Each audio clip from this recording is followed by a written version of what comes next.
Hello, I'm here to tell you about tracking the ball and the players and the interactions between them in team sports.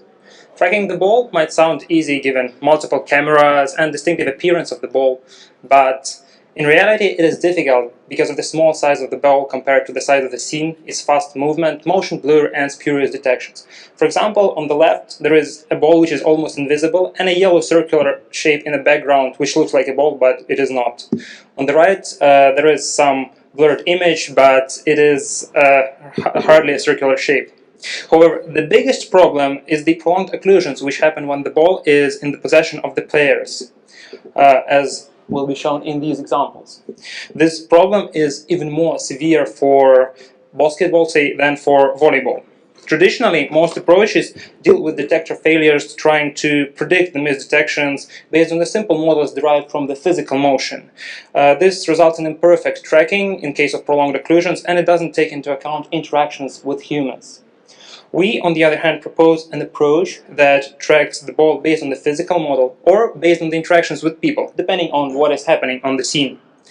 To do so, we track both the ball and the players.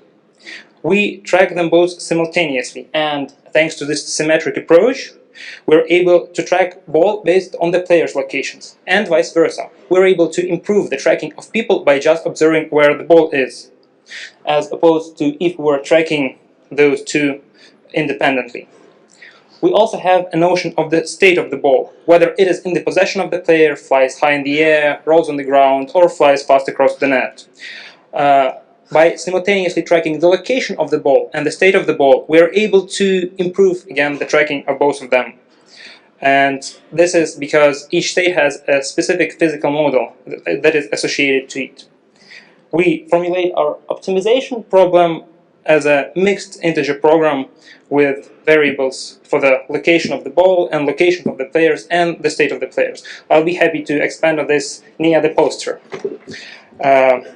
Thanks to this notion of the state, we're able to use more than just a physical model to predict the trajectory of the ball. For each state, we learn several priors that help us to find the most likely trajectory. For example, first prior is the location prior, which defines the probability of a ball being in a particular location, in a particular state. But that's not all. We also take into account the number of people in multiple vicinities of the ball. We also learn the maximum speed that is specific to a state, which allows us to better differentiate between the states. Finally, we take into account the quality of the detection itself, because it can be very different for a ball flying high above in the air and the one that's in the possession of the player down below. You'll see in a moment an example of our tracking. Different colors will represent different states of the ball, and we will also show the tracking of the players which interact with the ball.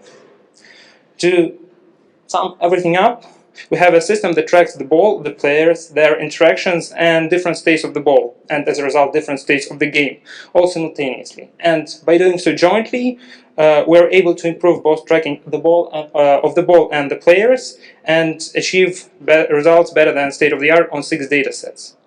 Our approach works with multiple sports: basketball, volleyball, soccer, and it can be extended. So our prototype is publicly available, and I'll be happy to tell you more about all of it during the poster session number 23. Thank you.